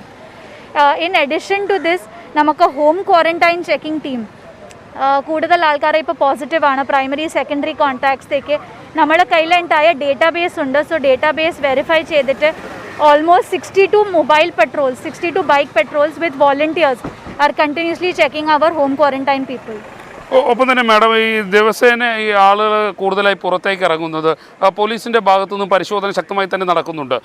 ഈ ഘട്ടത്തിലും എന്താണ് നമ്മൾ പോലീസിന് ജനങ്ങളോട് പറയാനുള്ളത്? You have to take care of yourself. ചെയ്തിട്ടില്ലെങ്കിൽ പോലീസ് ഉറപ്പായിട്ട് ശക്തമായിട്ട് നടപടി ചെയ്യും. FIRs ഉണ്ടാവും, ചലാൻസ് ഉണ്ടാവും. 2 മാസം ധാരണിച്ചിട്ടില്ലെങ്കിൽ ഉറപ്പായിട്ട് നടപടി ഉണ്ടാവും. വരും ദിവസങ്ങളിൽ കൂടുതൽ പരിശോധനകൾ ശക്തമാക്കും, കണ്ടിന്യൂസ്ലി ഉണ്ടാവും. അതിനെയാണ് മനസ്സിലാക്കാൻ കഴിയുന്നത്. എന്തായാലും കൂടുതൽ പരിശോധനകളിലേക്ക് കൊച്ചി സിറ്റിയിൽ പോലീസ് പോകുന്നു എന്നുള്ളതിൻ്റെ ഒരു സൂചന തന്നെയാണ് കൊച്ചി DCP ഐശ്വര്യ ഡോങ്റെ നൽകുന്നത്. അതോടൊപ്പം തന്നെ കൂടുതൽ കേസുകളും ജില്ലയിൽ ഒപ്പം തന്നെ കൊച്ചിയിൽ രജിസ്റ്റർ ചെയ്യേണ്ട ഒരവസ്ഥയിലേക്കാണ് കാര്യങ്ങൾ പോകുന്നത്. Thank you Aishwarya Dongre. എന്തായാലും താങ്കൾ കടുത്ത നടപടികളുമായി മുന്നോട്ട് പോകുക. എറണാകുളത്ത് നമുക്ക് കോവിഡ് കേസുകൾ കുറച്ചുകൊണ്ട് വന്നേ മതിയാവും. ഡെയിൽ ഡേവിഡ് പറയുന്നു, മീഡിയ ഇനി ഒരു അക്ഷരം മിണ്ടി പോകരുത്. എവിടെ പോയി നിങ്ങളുടെ ധാർമ്മികത? ഇത്ര ദിവസം കഷ്ടപ്പെട്ട ലോക്ക്ഡൗൺ തുലച്ചതിന് രാഷ്ട്രീയക്കാരും നിങ്ങളും ഒരേ മുഖത്തിലെ കാളകൾ തന്നെയാണ് എന്നും ഡെൽസ് ഡേവിഡ് ചൂണ്ടിക്കാണിക്കുന്നു. ഇതൊക്കെ ഡെൽസ് ഡേവിഡിനെ കൊണ്ട് പറയിക്കുന്നത് ഇന്നലെ ചേർത്തലയിൽ ആലപ്പുഴയിൽ ഉണ്ടായ കോവിഡ് പ്രോട്ടോകോൾ ലംഘനത്തിൻ്റെ ചില ദൃശ്യങ്ങൾ തന്നെയാണെന്ന് ഞാൻ മനസ്സിലാക്കുന്നു. അതുപോലെ ഷിബിൻ പറയുന്നു, ഇന്നലത്തെ പ്രോട്ടോകോൾ ലംഘനത്തെക്കുറിച്ച് എന്താണ് താങ്കൾ പറയാത്തത്? ഈ പരിപാടി നിങ്ങൾക്കറിയുന്ന പോലെ 3 മണിക്കൂർ ദൈർഘ്യത്തിലുള്ള ഒരു പ്രോഗ്രാമാണ്. താങ്കൾ എഴുന്നേറ്റ് വരുമ്പോഴേക്കും ഞാൻ പറഞ്ഞു കഴിഞ്ഞു എന്നുള്ളതാണ് സത്യം. പ്രോട്ടോകോൾ ആര് ലംഘിച്ചാലും അത് പ്രോട്ടോകോൾ ലംഘനം തന്നെയാണ്. നമ്മുടെ തിരഞ്ഞെടുപ്പ് കാലത്ത് ഒരുപാട് പ്രോട്ടോകോൾ ലംഘനം ഉണ്ടായിട്ടുണ്ട്. അതുപോലെ തന്നെ അത് കഴിഞ്ഞിട്ടും ഇത്തരം ചില സാഹചര്യങ്ങളും ലംഘനം ഉണ്ടാകുന്നു. ഇതൊരു പാഠമായി എടുത്തതുകൊണ്ട് നമ്മളിപ്പോൾ പോസ്റ്റ്മോർട്ടം ചെയ്ത് കൂടുതൽ കുഴപ്പങ്ങളിലേക്ക് പോകിയതുകൊണ്ട് കാര്യമുണ്ടെന്ന് തോന്നുന്നില്ല. എന്നാൽ നമ്മളെ സംബന്ധിച്ചുള്ള കോവിഡ് വ്യാപനം തടയുകയാണ്. അതുകൊണ്ട് തന്നെ ഇത്തരം സാഹചര്യങ്ങൾ ഉണ്ടാകും. പ്രത്യേകിച്ച് VIP-കളുടെ മരണാനന്തര വിലാപ യാത്രകളൊക്കെ ഉണ്ടാകുന്ന സമയത്ത് ഒരുപാട് ആൾക്കാർ വന്നു കയറാൻ സാധ്യതയുണ്ട്. അതുകൊണ്ട് ഒരുപാട് മുൻകരുതലുകൾ ഇക്കാര്യത്തിൽ സ്വീകരിക്കാൻ തയ്യാറാകണം എന്നാണ് ഞങ്ങൾക്കും പറയാനുള്ളത്. ഞങ്ങളിത് അവഗണിക്കുകയല്ല, മറിച്ച് ഇപ്പോൾ KR ഗൗരിയമ്മ പോലെ ഇതിഹാസം സൃഷ്ടിച്ച ഒരു രാഷ്ട്രീയ നേതാവിൻ്റെ അന്ത്യാഞ്ജലിക്ക് ആളുകൾ കൂടും എന്ന് അറിയുക തന്നെ വേണമായിരുന്നു. അതിനനുസരിച്ച് നടപടികളും ഉണ്ടാകണമായിരുന്നു. പക്ഷേ അതുണ്ടായില്ല. ചില ദൃശ്യങ്ങളെങ്കിലും പ്രോട്ടോകോൾ ലംഘനത്തിൻ്റെ സൂചനകളായി നമ്മളും പുറത്തുവിട്ടിട്ടുണ്ട് എന്നാണ് ഞാൻ മനസ്സിലാക്കുന്നത്. അപ്പോൾ എന്തായാലും ഇക്കാര്യത്തിൽ ഒരു അന്വേഷണം നടത്തുകയും വരും കാലത്ത് ഈ തെറ്റ് ആവർത്തിക്കാതിരിക്കുകയും ചെയ്യട്ടെ എന്ന് ഞാൻ ആശംസിക്കുന്നു. ഇതിൽ തെറ്റുണ്ടെങ്കിൽ എന്നുകൂടി ഞാൻ എടുത്തു പറയുന്നു. മറ്റൊരു വാർത്തയിലേക്ക്. രാജ്യത്ത് കുട്ടികൾക്കുള്ള കോവിഡ് വാക്സിൻ്റെ ക്ലിനിക്കൽ പരിശോധനയ്ക്ക് അനുമതി. കോവാക്സിൻ ഉൽപ്പാദകരായ ഭാരത് ബയോടെക്കിനാണ് അനുമതി കിട്ടിയിരിക്കുന്നത്. 2 മുതൽ 18 വയസ്സ് വരെയുള്ളവർക്കാണ് വാക്സിൻ നൽകാൻ ആലോചിക്കുന്നത്. ഡൽഹിയിൽ നിന്നും വിശദാംശങ്ങളുമായി രാധാകൃഷ്ണൻ ചേരുന്നു. Radhakrishnan, good morning again. എന്തൊക്കെയാണ് ഭാരത് ബയോടെക്കിന് കിട്ടിയ ഈ പുതിയ അനുമതിയുടെ വിശദാംശങ്ങൾ?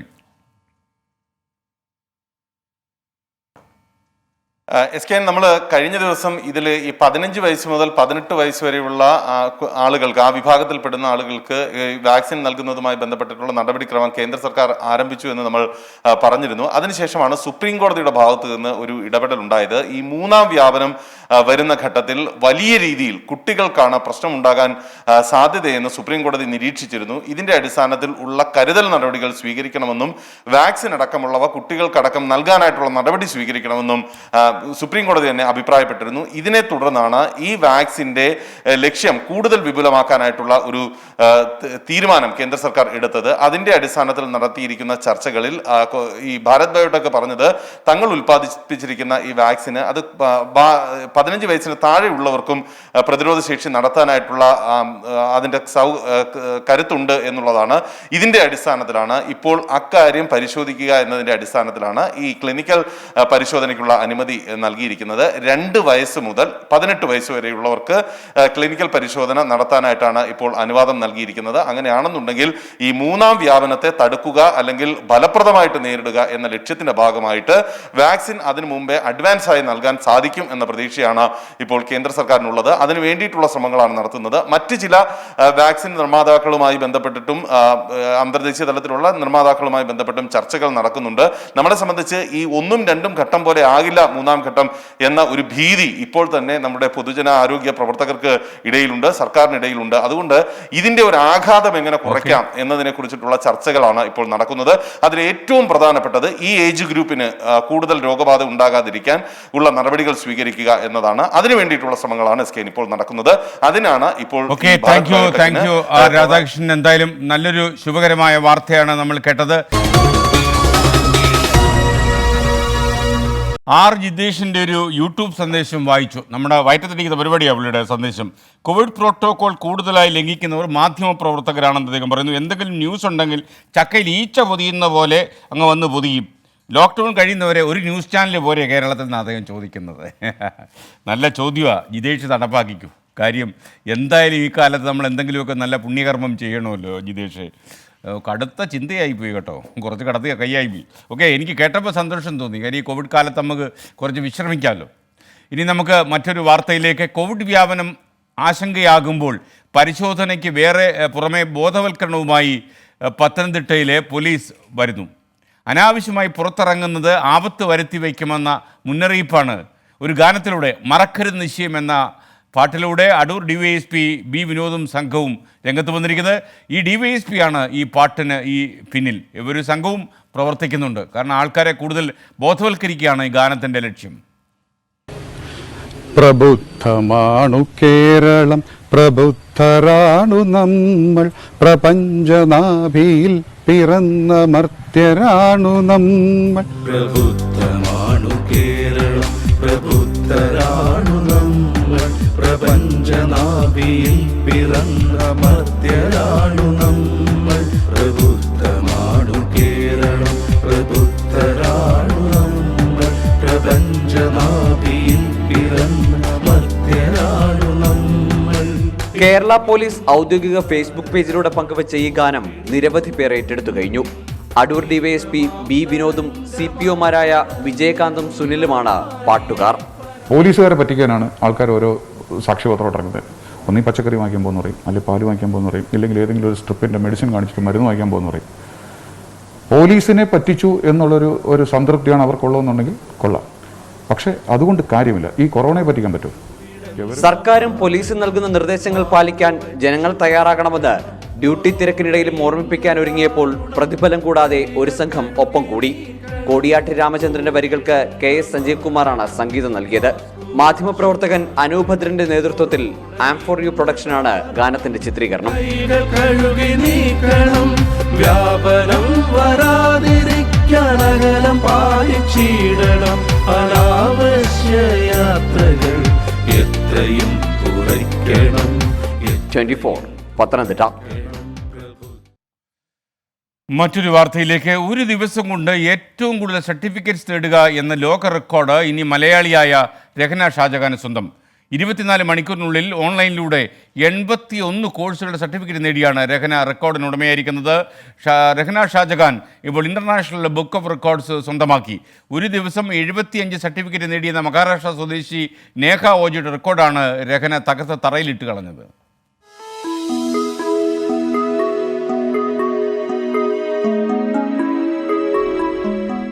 മുൻകൂട്ടി തീരുമാനിച്ചുറച്ച റെക്കോർഡ് നേടിയ കഥയല്ല രഹന ഷാജഹാന് പറയാനുള്ളത്. മറിച്ച് ആത്മാർത്ഥമായി പ്രയത്നിച്ചാൽ ഏതൊരു ലക്ഷ്യവും വിദൂരത്തല്ലെന്ന സാക്ഷ്യപ്പെടുത്തലാണ്.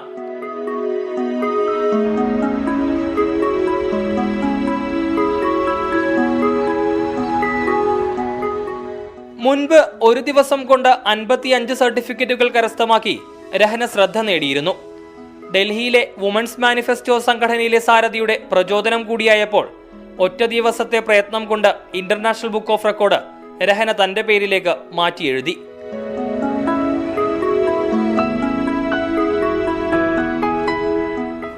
കഴിഞ്ഞ 3 വർഷമായിട്ട് ഡൽഹി ബേസ്ഡ് ആയിട്ടുള്ള ഒരു NGO ഉണ്ട്, വുമൻസ് മാനിഫെസ്റ്റോ. വുമൻ എംപവർമെൻറ്റിന് വേണ്ടി വർക്ക് ചെയ്യുന്ന ഒരു NGO ആണ്. അവിടുത്തെ ജനറൽ സെക്രട്ടറി ഒരു മലയാളിയായിട്ടുള്ള ഒരു ഇത്താണ് ഷർനാസ് മുത്തു. ഒരു ദിവസം എന്നോട് എന്നെ വിളിച്ച് ചോദിച്ചു, നീ എന്താണ് ഈ ലോക്ക്ഡൗണിൽ ചെയ്തത്? അപ്പോൾ ഞാൻ പറഞ്ഞു, ഞാൻ 55 സർട്ടിഫിക്കറ്റ്സ് ഒരു ദിവസത്തിൽ ചെയ്ത് എന്ന് പറയും. അപ്പോൾ അത് പറഞ്ഞു, വളരെ നല്ലൊരു കാര്യമാണല്ലോ, ആരും ചെയ്യാത്തൊരു കാര്യം എന്ന് പറഞ്ഞ് അതിൽ നല്ല പ്രൊഡക്റ്റീവായിട്ട് ടൈം യൂസ് ചെയ്യുന്നുണ്ടെന്നൊക്കെ പറഞ്ഞു. അങ്ങനെ ഒരു ദിവസം വാട്സപ്പ് എടുത്ത് നോക്കിയപ്പോൾ തന്നെ ഒരു ലിങ്കും കാര്യങ്ങളും ഒക്കെ അയച്ചിട്ട്, രഹന ഇങ്ങനെ ഒരു റെക്കോർഡുണ്ട്, നീ ഇതൊന്ന് ബ്രേക്ക് ചെയ്യാൻ നോക്കും. അപ്പം ഞാൻ അങ്ങനെയാണ് റെക്കോർഡ് ചെയ്യാന്നുള്ള രീതിയിൽ ചെയ്തത്. Google, Microsoft, Facebook, Amazon, YouTube തുടങ്ങിയ കമ്പനികളിൽ നിന്നാണ് രഹന സർട്ടിഫിക്കറ്റുകൾ സ്വന്തമാക്കിയത്. ഡൽഹി ജാമിയ മില്ലിയ യൂണിവേഴ്സിറ്റിയിൽ MBA വിദ്യാർത്ഥിയായ രഹനയ്ക്ക് എല്ലാവിധ പിന്തുണയുമായി ഭർത്താവ് ഇബ്രാഹിം റിയാസും ഒപ്പമുണ്ട്. ഓൾറെഡി ഒരു NGOയിൽ വർക്ക് ചെയ്യുന്നുണ്ട്. അപ്പോൾ അവിടെ നിന്നും ഒരു വുമൺ എംപവർമെൻ്റ് എന്നുള്ള രീതിയിൽ കൂടുതൽ എഡ്യൂക്കേഷനും ഇവരുടെ NGOയിലുള്ള കുറേ ആൾക്കാരുടെയും എംപവർ ചെയ്യാനായിട്ടുള്ളൊരു പ്ലാനിങ്ങിലാണ്. അപ്പോൾ ഇവളൊരു ഗൈഡൻസ് പോലെ ഇങ്ങനെയും ചെയ്യാം എന്നുള്ളൊരു ഗൈഡൻസ് കൊടുക്കുന്നുണ്ട് കുറച്ച് പിള്ളേർക്ക്. പിന്നെ ഇത് ക്ലാസ് കൊടുക്കുന്നുണ്ട് ഓൺലൈനായിട്ട്. റെക്കോർഡിന് ശേഷം കുറച്ച് സ്റ്റുഡൻസിനെ ഓൾറെഡി കുറച്ച് ക്ലാസ്സുകൾ എടുത്തിട്ടുണ്ട്, എങ്ങനെയാണ് ഇത് അച്ചീവ് ചെയ്യാമെന്നുള്ള ഡീറ്റെയിൽസൊക്കെ ഷെയർ ചെയ്തിട്ടുണ്ട്. പഠനത്തിൽ മിടുക്കിയായ രഹന ഗൈഡൻസ് ആൻഡ് കൗൺസിലിംഗിൽ PG ഡിപ്ലോമയും കരസ്ഥമാക്കിയിട്ടുണ്ട്. ദൃശ്യങ്ങൾ പകർത്തിയ രാഹുൽ മുരളിക്കൊപ്പം അബ്ദുൾ റഹീം, 24 കൊച്ചി. ഇനി മറ്റൊരു രാഷ്ട്രീയ വാർത്തയിലേക്ക് ഞാൻ കടക്കുന്നു. കേരളത്തിലെ തെരഞ്ഞെടുപ്പ് തോൽവിയിൽ BJP സംസ്ഥാന നേതൃത്വത്തിനെതിരെ നടപടി ഉണ്ടാകില്ല എന്ന കേന്ദ്ര നേതൃത്വം. സംസ്ഥാന BJPയിൽ നേതൃമാറ്റം ഉണ്ടാകില്ലെന്ന് കേന്ദ്ര നേതൃത്വം തുറന്നു പറയുന്നു.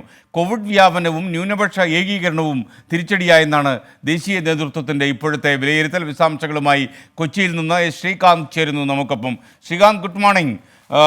കേന്ദ്ര നേതൃത്വം എന്ന് പറയുമ്പോൾ ആരൊക്കെയാണ് ഇത്തരം വിശദീകരണങ്ങളുമായി ഇപ്പോൾ രംഗത്ത് വന്നിരിക്കുന്നത്? കേരളത്തിലെ BJPയുടെ തെരഞ്ഞെടുപ്പ് ചുമതലയുണ്ടായിരുന്ന പ്രഹ്ലാദ് ജോഷി, അദ്ദേഹം കേന്ദ്ര പാർലമെന്ററി കാര്യ മന്ത്രിയാണ്. അതോടൊപ്പം തന്നെ BJPയുടെ ദേശീയ സംഘടനാ സെക്രട്ടറി, ഇവർ രണ്ടുപേർക്കും കേരളത്തിലെ ചില മുതിർന്ന നേതാക്കൾ ഉൾപ്പെടെയുള്ളവർ പരാതി അയച്ചിരുന്നു. അതായത് വലിയ അഴിച്ചുപണി സംസ്ഥാന ഘടകത്തിൽ വേണം എന്നാവശ്യപ്പെട്ടുകൊണ്ട്. ഇതിനുള്ള മറുപടി എന്ന നിലയിലാണ് അവിടെ നിന്നും അത്തരത്തിലൊരു നേതൃമാറ്റത്തെക്കുറിച്ച് കേന്ദ്ര നേതൃത്വം ഇപ്പോൾ ചർച്ച ചെയ്യുന്നില്ല, അത് പരിഗണിക്കുന്നില്ല എന്ന മറുപടി ലഭിച്ചത്. അവർ പറയുന്നത് പ്രധാനമായും കോവിഡും അതോടൊപ്പം തന്നെ ഈ ന്യൂനപക്ഷ ഏകീകരണവും തെരഞ്ഞെടുപ്പിൽ തിരിച്ചടിയായി എന്നുള്ളതാണ്. പുതുതായി വന്ന നേതൃത്വത്തിന് എന്തെങ്കിലും ചെയ്യാൻ കഴിയുന്നതിന് മുൻപേ കോവിഡുമായി ബന്ധപ്പെട്ട സേവന പ്രവർത്തനങ്ങളിലും മറ്റു കാര്യങ്ങളിലും വ്യാപൃതരാവേണ്ടി വന്നു. സംഘടനാ സംവിധാനം ശക്തിപ്പെടുത്താൻ സാധിച്ചില്ല. ഇതിനോടകം തന്നെ ബൂത്ത് തലം മുതൽ തന്നെ കുത്തഴിഞ്ഞ സ്ഥിതിയിലായിരുന്നു നേരത്തെ ഈ സംഘടനാ സംവിധാനം. അത് കെട്ടിപ്പടുത്തു വരുമ്പോഴേക്കും ഈ തെരഞ്ഞെടുപ്പ് അടുത്തു വരികയും ചെയ്തു.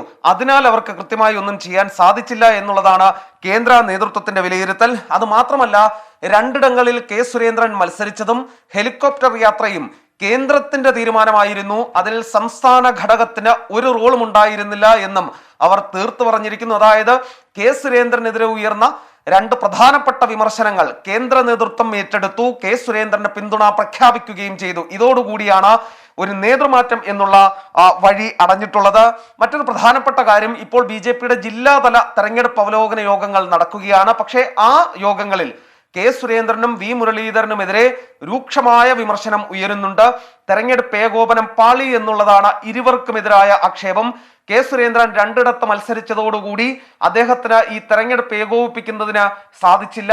എന്നാൽ V. മുരളീധരൻ ആകട്ടെ, അദ്ദേഹത്തിനും ഇതുമായി ബന്ധപ്പെട്ട തെരഞ്ഞെടുപ്പ് ഏകോപന പ്രവർത്തനങ്ങളിൽ അദ്ദേഹത്തിനും പൂർണ്ണമായും മുഴുകാൻ സാധിച്ചില്ല എന്നുള്ളതും ഈ ജില്ലാതലത്തിലുള്ള അവലോകന യോഗത്തിൽ ചൂണ്ടിക്കാണിക്കപ്പെടുകയുണ്ടായി. പല സ്ഥലങ്ങളിലും ഇരു നേതാക്കൾക്കുമെതിരെ രൂക്ഷ വിമർശനമാണ് ഉയരുന്നത്.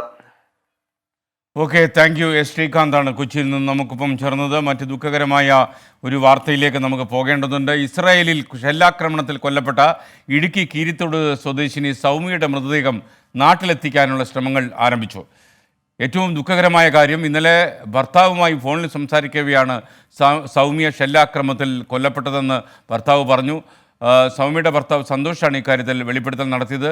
സംഘർഷത്തിൻ്റെ പശ്ചാത്തലത്തിൽ സൗമ്യ നാട്ടിലേക്ക് മടങ്ങി വരാൻ തീരുമാനിച്ചിരുന്നതായും സന്തോഷ് 24-നോട് പറഞ്ഞു.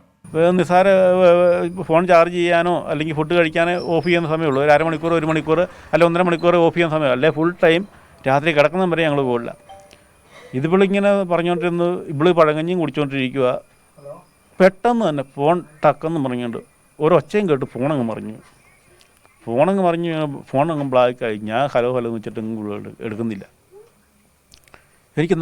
ഞാൻ ഇന്നിപ്പം മിണ്ടാവിടെ ഇരുന്നു. ഒരു 1.5 സെക്കൻഡ് 2 സെക്കൻഡ് 1.5 മിനിറ്റ് 2 മിനിറ്റ് ഞാനിങ്ങനെ ശ്രദ്ധിച്ച് നിന്നപ്പം പെട്ടെന്ന് അവിടെ ആൾക്കാർ കൂടി. നമുക്കറിയാമല്ലോ, ഫോണിൻ്റെ അടുത്ത് ആൾക്കാർ വന്ന് സംസാരിക്കുമ്പോൾ അറിയാമല്ലോ. പെട്ടെന്ന് ആൾക്കാർ കൂട്ടി എന്തോ പറയുന്നു. ഇന്നാപ്പോഴാണ് എൻ്റെ ചങ്ക് പൊട്ടിപ്പോയി, എന്തോ സംഭവിച്ചത് എനിക്ക് മനസ്സിലായി. ഞാൻ പെട്ടെന്ന് തന്നെ മുകളിലേക്ക് വിളിച്ചു. ഞാൻ നേരെ പെങ്ങളെ വിളിച്ചു, ഇസ്രായേൽ പെങ്ങളെ വിളിച്ചു. അവൾ പെട്ടെന്ന് വിളിച്ചിട്ട് പറഞ്ഞു, എടാ ശരിയാണ്, അതിൻ്റെ അടുത്താണ് വീണത്, ഒരു പീസ് അങ്ങോട്ട് പോയി വീണതുള്ളൂ, അതൊന്നും അല്ലായിരുന്നു, എനിക്കറിയായിരുന്നു. കാരണം വെച്ചാൽ അവൾക്ക് എന്തെങ്കിലും ബുദ്ധിമുട്ട് അവളെ പെട്ടെന്ന് തന്നെ എന്നെ വിളിക്കും. വളരെ ദുഃഖകരമായ ഒരു വാർത്തയാണ് ഭർത്താവ് നമ്മളോട് വെളിപ്പെടുത്തിയത്. വിഷ്ണു സുരേഷ് ഇടുക്കിയിൽ നിന്ന് നമുക്കൊപ്പം വിശദാംശങ്ങളുമായി ചേരുന്നു. വിഷ്ണു, ഈ സൗമ്യയുടെ മൃതദേഹം നാട്ടിലെത്തിക്കാനുള്ള നടപടികൾ എങ്ങനെയാണ് പുരോഗമിക്കുന്നത്? കേന്ദ്രമന്ത്രി വി മുരളീധരൻ ഇതിന് എല്ലാവിധമായ സഹായങ്ങളും നൽകുമെന്ന് പറഞ്ഞിരുന്നല്ലോ, എന്തൊക്കെയാണ് വിഷ്ണു? SKN ഇന്നലെ തന്നെ കേന്ദ്രമന്ത്രി വി മുരളീധരൻ ഈ കുടുംബവുമായി ബന്ധപ്പെട്ടിട്ടുണ്ടായിരുന്നു. അതോടൊപ്പം തന്നെ ഇസ്രായേൽ ഇന്ത്യൻ എംബസിയുമായി ബന്ധപ്പെട്ടിട്ടുണ്ടെന്നാണ് അദ്ദേഹം കുടുംബത്തെ അറിയിച്ചിരിക്കുന്നത്. അതോടൊപ്പം ഇടുക്കി MP ഡീൻ കുര്യാക്കോസും ഇതുമായി ബന്ധപ്പെട്ട മൃതദേഹം നാട്ടിലേക്ക് എത്തിക്കുന്നതുമായി ബന്ധപ്പെട്ടുള്ള നടപടികളുടെ ഭാഗമായിട്ടുണ്ട്. എന്തായാലും വലിയ സങ്കടം നിറഞ്ഞൊരു അവസ്ഥയാണ് നിലവിലുള്ളത്. ഇന്നലെ ഏകദേശം 11 മണിയോടുകൂടി സൗമ്യ സന്തോഷിനെ ഫോൺ ചെയ്തുകൊണ്ടിരിക്കുന്നതിനിടയിലാണ് ഇത്തരത്തിലൊരു അപകടം സംഭവിച്ചതെന്നാണ് സന്തോഷ് 24നോട് അല്പസമയം മുമ്പ് പ്രതികരിച്ചത്. ഏകദേശം 9 വർഷമായി സൗമ്യ ഇസ്രായേലിൽ ജോലി ചെയ്യുകയായിരുന്നു. നാട്ടിലേക്ക് തിരിച്ചു വരാൻ, ഈ അവിടെ സംഘർഷാവസ്ഥ നിലനിൽക്കുന്ന പശ്ചാത്തലത്തിൽ നാട്ടിലേക്ക് തിരിച്ചു വരാനുള്ള ഒരു തീരുമാനത്തിലായിരുന്നു സൗമ്യ. ഈ കോവിഡിന്റെ ഒരു പശ്ചാത്തലമായതുകൊണ്ടാണ് അല്പം വൈകിയത്. പക്ഷേ ഏറെ വൈകാതെ തന്നെ നാട്ടിലേക്ക് തിരിച്ചു വരുമെന്ന് സന്തോഷിനോട് പറഞ്ഞിരുന്നു. പക്ഷെ അതിനിടയിലാണ് ഇത്തരത്തിലൊരു അപകടം സംഭവിച്ചത്. സൗമ്യ പരിചരിച്ചിരുന്ന ഇസ്രായേലി വനിതയും ഈ അപകടത്തിൽ മരിച്ചിട്ടുണ്ട്. ഇവർ രണ്ടുപേരുമാണ് അവിടെ മരിച്ചത്. വിവരം ആദ്യം പുറത്തുവിടുന്നത് അവിടുത്തെ തന്നെ മലയാളികൾ ആണ്. എന്തായാലും അവിടുത്തെ മലയാളികൾ ഉൾപ്പെടെ വലിയ ആശങ്കയിലാണ് ഈ മരണത്തോടുകൂടി. അവരും വലിയ ആശങ്കയിൽ തുടരുന്നു എന്നുള്ള തരത്തിലുള്ള പ്രതികരണങ്ങളും ഇസ്രായേലിൽ നിന്ന് വരുന്നുണ്ട്. എന്തായാലും സൗമ്യയുടെ മൃതദേഹം നാട്ടിലേക്ക് എത്തിക്കാനുള്ള നടപടികളെല്ലാം പുരോഗമിക്കുകയാണ്. ഇന്ത്യൻ എംബസിയുടെ ഭാഗത്തു നിന്ന് അല്പം കൂടി വേഗത ഉണ്ടായാൽ ഒരുപക്ഷെ ഇന്നോ 2 ദിവസത്തിനുള്ളിൽ തന്നെ മൃതദേഹം നാട്ടിലെത്തിക്കാൻ പറ്റുമെന്നാണ് കുടുംബാംഗങ്ങൾ പ്രതികരിച്ചിരിക്കുന്നത്. ഇതുമായി ബന്ധപ്പെട്ട് കേന്ദ്ര വിദേശകാര്യ സഹമന്ത്രി വി മുരളീധരനും ഇടുക്കി MP ഡീൻ കുര്യാക്കോസ്, അതോടൊപ്പം ഇവരെ MLA റോഷി അഗസ്റ്റിൻ ഉൾപ്പെടെയുള്ളവർ എല്ലാവരും തന്നെ മൃതദേഹം വിഷ്ണു, എത്ര കാലമായി ഈ സൗമ്യ അവിടെ ജോലി ചെയ്യാൻ തുടങ്ങിയിട്ട്? SKN 9 വർഷമായി സൗമ്യ അവിടെ ജോലി ചെയ്യുന്നു എന്നാണ് സന്തോഷ് നമ്മളോട് പ്രതികരിച്ചത്. ഇതെല്ലാം കഴിഞ്ഞ് ഏകദേശം അടുത്ത വർഷത്തോടുകൂടി പൂർണ്ണമായും ഇസ്രായേലിലെ ജോലി അവസാനിപ്പിച്ച് നാട്ടിലേക്ക് തിരികെ വരാനുള്ള ഒരു ശ്രമത്തിലായിരുന്നു സൗമ്യ. ഒരു വീട് വെക്കണമെന്ന വലിയൊരു ആഗ്രഹമുണ്ടായിരുന്നു. അതിന്റെ ഒരു പൂർത്തീകരണത്തിലേക്ക് എത്തുന്നതിന് വേണ്ടിയുള്ള ഒരു വേണ്ടിയാണ് അവിടെ ഇപ്പോഴും തുടർന്നുകൊണ്ടിരുന്നത്. പക്ഷേ അതിനിടയിലാണ് നിലവിൽ ഇത്തരത്തിലൊരു അപകടം ഉണ്ടായിരിക്കുന്നത്. കഴിഞ്ഞ കുറച്ച് ദിവസങ്ങൾക്ക് മുമ്പ് തന്നെ ഈ സംഘർഷാവസ്ഥയുമായി ബന്ധപ്പെട്ട് അല്പം ആശങ്കയുണ്ട് എന്ന് സന്തോഷിനോട് സൗമ്യ പറഞ്ഞിരുന്നു. അത് ആ നിമിഷം തന്നെ സന്തോഷ് പറഞ്ഞത് അവിടെ നിന്ന് തിരികെ വരാനുള്ള നടപടി സ്വീകരിക്കാനാണ്. പക്ഷേ ഈ കോവിഡിന്റെ ഒരു പശ്ചാത്തലം നിലനിൽക്കുന്നതുകൊണ്ട് ടിക്കറ്റ് ലഭിച്ചിരുന്നില്ല. പക്ഷേ അധികം വൈകാതെ തന്നെ ടിക്കറ്റ് എടുത്ത് തിരികെ വരുമെന്ന് സന്തോഷിനോട് ഉറപ്പ് നൽകിയിരുന്നു. അതിനിടയിലാണ് ഇന്നലെ ഇത്തരത്തിൽ ഏകദേശം 11 മണി ഇന്ത്യൻ സമയം 11 മണിയോടുകൂടി അപകടം സംഭവിച്ചു എന്നാണ് സന്തോഷ് നൽകുന്ന വിവരം. എന്തായാലും മൃതദേഹം നാട്ടിലേക്ക് എത്തിക്കാനുള്ള നടപടികൾ ഇതിനോടകം തന്നെ പുരോഗമിക്കുകയാണ്. ഓക്കെ, വിഷ്ണു സുരേഷ് ഇടുക്കിയിൽ നിന്നാണ് വിഷ്ണു സംസാരിച്ചത്. ഏറ്റവും ദുഃഖകരമായ കാര്യമാണ്. ഭർത്താവുമായി സംസാരിക്കുമ്പോൾ തന്നെ അവരുടെ സ്വപ്നങ്ങളെല്ലാം കെടുത്തി മരണം ഒരു ഷെല്ലായി അവരുടെ മേൽ പെയ്തിറങ്ങി എന്നുള്ളത് നമ്മളെ ഏറ്റവും ദുഃഖിപ്പിക്കുന്നു, സങ്കടപ്പെടുത്തുന്നു. എന്തായാലും കേന്ദ്രമന്ത്രി വി മുരളീധരൻ ഉൾപ്പെടെയുള്ള ആളുകൾ ഇടപെട്ട് അവരുടെ മൃതദേഹം നാട്ടിലെത്തിക്കാനുള്ള എല്ലാവിധമായ സൗകര്യങ്ങളും ചെയ്തു കൊടുക്കാൻ കഴിയട്ടെ എന്ന് നമ്മൾ പ്രത്യാശിക്കുന്നു. രാജ്യാന്തര വിശേഷങ്ങളാണ് ഇനി. പി ജെയിംസ് തിരുവനന്തപുരത്ത് നിന്ന് 24 സ്റ്റുഡിയോയിൽ നിന്ന് നമുക്കൊപ്പം ചേരുകയാണ്. P James, good morning. തലസ്ഥാന നഗരിയിലേക്ക് ചെറിയ മഴയൊക്കെ ഉണ്ട്. മഴ നനഞ്ഞില്ലെന്ന് വിശ്വസിക്കുന്നു. അപ്പോൾ പല പ്രേക്ഷകരും യൂട്യൂബ് വഴി ആവശ്യപ്പെട്ടിരിക്കുന്നത് ഇസ്രായേൽ പാലസ്തീൻ സംഘർഷം വെസ്റ്റ് ഏഷ്യയിൽ പശ്ചിമേഷ്യയിൽ മൂർച്ഛിക്കുന്ന സാഹചര്യത്തിൽ അതിനെക്കുറിച്ച് പറയണമെന്ന് പറഞ്ഞിട്ടുണ്ട്. ഇപ്പോൾ തന്നെ പാലസ്തീനിൽ 35 ആളുകൾ കൊല്ലപ്പെട്ടു. ഇസ്രായേൽ മലയാളി നഴ്സ് സൗമ്യ ഉൾപ്പെടെ 3 ആളുകൾ ഇസ്രായേലിലും ഭാഗത്തു നിന്നും നാശമുണ്ടായിട്ടുണ്ട്. അപ്പോൾ പശ്ചിമേഷ്യയിൽ ഒരുപക്ഷെ ഉണ്ടായിട്ടുള്ള യുദ്ധങ്ങളിൽ, ഈ പാലസ്തീൻ്റെ പേരിൽ ഉണ്ടായിട്ടുള്ള യുദ്ധങ്ങളിൽ ഏറ്റവും കടുത്തതാണ് ഈ സംഘർഷം എന്നാണ് പറയുന്നത്. അതുകൊണ്ട് തന്നെ വലിയ ഉത്കണ്ഠയോടെയാണ് ലോകം അതിനെ നോക്കിക്കാണുന്നതും. വിശദാംശങ്ങൾ.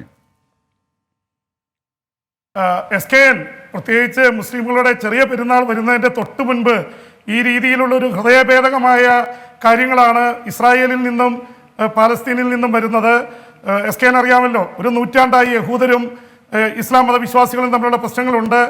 1948 ഇസ്രായേൽ രൂപീകരിച്ച ശേഷം തന്നെ വലിയ രീതിയിൽ പലതവണ കോൺഫ്ലിക്റ്റ് ഉണ്ടായിട്ടുണ്ടെങ്കിൽ അടുത്ത കാലത്ത് നടക്കുന്ന ഏറ്റവും വലിയ ഒരു സംഘർഷവും ഏറ്റുമുട്ടലാണിത്.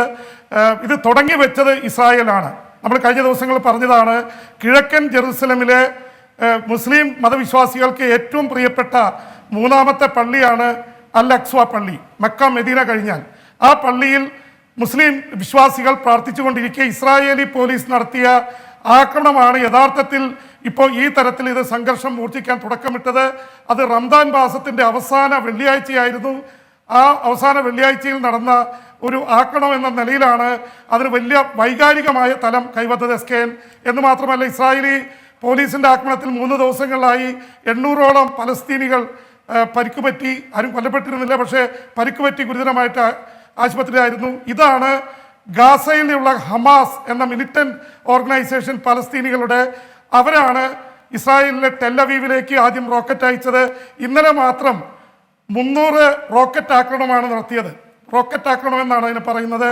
എന്തായാലും 3 പേരാണ് ഇസ്രായേലിൽ കൊല്ലപ്പെട്ടത്. ഇത് കേരളത്തിന് കൂടി സങ്കടപ്പെടുത്തുന്ന വാർത്ത. നമ്മുടെ ഇടുക്കി കീരത്തോടിലെ സൗമ്യ എന്ന നേഴ്സ് കൊല്ലപ്പെട്ടതാണ്. എന്തായാലും വലിയ രീതിയിൽ ഇത് മൂർച്ഛിക്കുകയാണ്. ഇതിനൊരു രാഷ്ട്രീയ മാനം കൂടിയുണ്ട് SKN. പ്രത്യേകിച്ച് ഇസ്രായേൽ പ്രധാനമന്ത്രി നെതന്യാഹുവിന് സ്ഥാനം നഷ്ടപ്പെടുന്ന അവസ്ഥയാണ്. 4 തവണ അദ്ദേഹം മത്സരിച്ചിട്ടും കഴിഞ്ഞ 2 വർഷത്തിനുള്ളിൽ ഭൂരിപക്ഷം കിട്ടിയിട്ടില്ല. പക്ഷേ ഒരു കൊയിലീഷൻ ഗവൺമെൻറ്റിനെ അധികം നയിച്ചുകൊണ്ടിരിക്കുകയാണ്.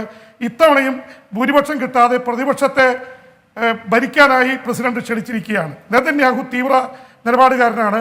അതുകൊണ്ട് തന്നെ പാലസ്തീനുമായിട്ടുള്ള പ്രശ്നം കത്തിച്ചു നിർത്തുന്നതിൻ്റെ ഭാഗമായിട്ടാണ് ഇത് വന്നത്. പ്രത്യേകിച്ച് കിഴക്കൻ ജെറൂസലമിൽ നിന്ന് മുസ്ലിമുകളെ കുടിയൊഴിപ്പിക്കാനുള്ളൊരു കോടതി വിധി കൂടി പറഞ്ഞുകൊണ്ടാണ് നെതന്യാഹു ഇസ്രായേലി പോലീസിനെ അയച്ചുവിട്ടത്. തിരിച്ച് ഹമാസിനെ സംബന്ധിച്ചിടത്തോളം പലസ്തീൻ ഭരിക്കുന്ന അവിടുത്തെ പ്രസിഡന്റ് മുഹമ്മദ് അബ്ബാസ്, അദ്ദേഹം 15 വർഷമായി അവിടെ ഭരിക്കുന്നു. തെരഞ്ഞെടുപ്പ് നടത്താൻ തയ്യാറാവുന്നില്ല എന്ന് ഹമാസിന് വലിയ പരാതിയുണ്ട്. അതുകൊണ്ട് തന്നെ ഹമാസും ഇത് ഒരു അവസരമാക്കിയെടുത്ത് അക്സ്വ പള്ളിയുടെ പേരിലാണ് ഇസ്രായേലിന് നേരെ റോക്കറ്റ് ആക്രമണം നടത്തിയത്. ഇസ്രായേൽ തിരിച്ച് നടത്തിയ ആക്രമണത്തിൽ 32 പലസ്തീനികളാണ് കൊല്ലപ്പെട്ടത്. അതിൽ ഹമാസിൻ്റെ നേതാക്കൾ കൊല്ലപ്പെട്ടിട്ടുണ്ട്. SKN പ്രത്യേക ഒരു കാര്യം, അവിടുത്തെ 13 നിലയുള്ള ഹമാസിൻ്റെ ഇൻ്റലിജൻസ് കെട്ടിടമാണ് അവർ തകർത്തത്. ഹന്നാടി എന്ന ഇൻ്റലിജൻസ് കെട്ടിടം. അവിടെയാണ് റോക്കറ്റ് നിർമ്മാണത്തിൻ്റെ സാങ്കേതിക വിദ്യയും ഇൻ്റലിജൻസ് ഏജൻസികളൊക്കെ പ്രവർത്തിക്കുന്നത്. 1.5 മണിക്കൂർ നേരത്തെ മുന്നറിയിപ്പ് നൽകിയാണ് അവരവിടെ ആക്രമണം നടത്തിയത്. ആ കെട്ടിടം പൂർണ്ണമായി തകർന്നു. 32 പേർ കൊല്ലപ്പെട്ടു. ആക്രമണം തുടർന്നുകൊണ്ടിരിക്കുകയാണ്. എന്തായാലും വലിയ സങ്കടകരമായ വാർത്തയാണ് SKN വരുന്നത്. ജെയിംസ്, മറ്റൊരു കാര്യം, ഈ പാശ്ചാത്യ രാജ്യങ്ങളോട് മത്സരിച്ച് റഷ്യയും ചൈനയും ഏഷ്യൻ രാജ്യങ്ങൾക്ക് കോവിഡ് വാക്സിൻ നൽകാനുള്ള ശ്രമത്തിലാണല്ലോ. മാത്രവുമല്ല, ചൈനയുടെ വാക്സിൻ റഷ്യയിൽ ഉൽപ്പാദിപ്പിക്കുന്നുണ്ട്. അതിന് ചൈനീസ് മെയ്ഡ് എന്ന് പേരിടാനും അവർ തീരുമാനിച്ചു. ഏതാണ്ട് 26 കോടി ആളുകൾക്ക്, ഇന്ത്യ അടക്കം 60 രാജ്യങ്ങളിലേക്ക് ഇത് കയറ്റുമതി ചെയ്യുമെന്ന് സൂചനകൾ വരുന്നു. ഒരുപക്ഷെ ഒരു വാക്സിനേഷൻ ഡിപ്ലോമസിയാണോ ഈ റഷ്യയുടെയും ചൈനയുടെയും ഭാഗത്തുണ്ടായിരിക്കുന്നത്? SKN പറഞ്ഞത് വളരെ കറക്റ്റാണ്. ഒരു വാക്സിൻ നയതന്ത്രമാണ് റഷ്യയും ചൈനയും പയറ്റുന്നത്. പക്ഷേ അത് ആശ്വാസകരമായൊരു വാർത്ത കൂടിയാണ്. കാരണം 60 വികസന അല്ലെങ്കിൽ 3ാം ലോക രാജ്യങ്ങൾക്ക് 26 കോടി വാക്സിൻ കിട്ടും. ഒരു പക്ഷേ ആ ഡിപ്ലോമസിയുടെ ഭാഗമായിട്ട് പാശ്ചാത്യ രാജ്യങ്ങൾ, അമേരിക്കയും അതുപോലെ ബ്രിട്ടനും ഒക്കെ ഇന്ത്യക്കും മറ്റ് 3ാം ലോക രാജ്യങ്ങൾക്കൊക്കെ ഇത് വാക്സിൻ നൽകാൻ മടി കാണിച്ചു നിൽക്കെ റഷ്യയും ചൈനയും ഒരുമിക്കുന്നതിൻ്റെ സൂചനയായിട്ടാണ് റഷ്യയുടെ സ്പുട്നിക് ചൈനയിൽ ഉൽപ്പാദിപ്പിക്കാൻ തീരുമാനിച്ചത്. അതിൻ്റെ ഭാഗമായിട്ടാണ് 26 കോടി ഡോസുകൾ ഉടൻ തന്നെ ഉൽപ്പാദിപ്പിക്കുന്നത്. അത് ഇന്ത്യ അടക്കം 60 രാജ്യങ്ങളിലേക്ക് അയക്കും. ചൈനയും റഷ്യയും, പ്രത്യേകിച്ച് അമേരിക്കയും ബ്രിട്ടനുമായിട്ട് ബന്ധമുള്ള രാജ്യങ്ങളുമായി കൂടുതൽ ബന്ധമുണ്ടാക്കാനുള്ളതായിട്ട് കൂടി ഇതിനെ കാണുകയാണ്. അതുകൊണ്ട് തന്നെ ഇത് വലിയ രീതിയിൽ ചർച്ച ചെയ്യപ്പെടുന്നു. ചൈനയും റഷ്യയും തമ്മിലുള്ള ബന്ധം കൂടി ശക്തമാകുന്നു. SKN. Thank U P James. അപ്പോൾ തിരുവനന്തപുരത്ത് നമ്മുടെ സ്റ്റുഡിയോയിലെ സുഹൃത്തുക്കളോട് ചോദിച്ചു കഴിഞ്ഞാൽ അവിടെ നല്ല ഈ പഴങ്കഞ്ഞി, അതുപോലെ ചില നല്ല അപൂർവം ചില ഭക്ഷണമൊക്കെ കിട്ടുന്ന ചില കടകളുണ്ട്. ജെയിംസ് ഒന്ന് ചോദിച്ചറിഞ്ഞ് നല്ല ഭക്ഷണമൊക്കെ കഴിച്ച് നല്ല മിടുക്കനായിട്ട് നല്ല തടി വരുത്തി നാളെ ഇങ്ങ് കൊച്ചിക്ക് മടങ്ങും. Thank you for joining. ഇനി നമുക്ക് വളരെ പ്രധാനപ്പെട്ട ഒരു കാര്യം, രാജ്യത്തെ പ്രതിദിന കോവിഡ് കണക്ക് വന്നിരിക്കുന്നു. കോവിഡ് മരണം വീണ്ടും 4000 കടന്നു. 4205 ആളുകളാണ് 24 മണിക്കൂറിനിടെ കോവിഡ് ബാധിച്ച് മരിച്ചത്. ഒരു ദിവസം റിപ്പോർട്ട് ചെയ്യുന്ന ഏറ്റവും ഉയർന്ന മരണസംഖ്യയാണിത്. ഇന്നലെ 3,48,421 പേർക്കാണ് കോവിഡ് ബാധയേറ്റത്. വിശദാംശങ്ങളുമായി ഡൽഹിയിൽ നിന്ന് നിതിൻ അംബുജൻ. Nitin, good morning.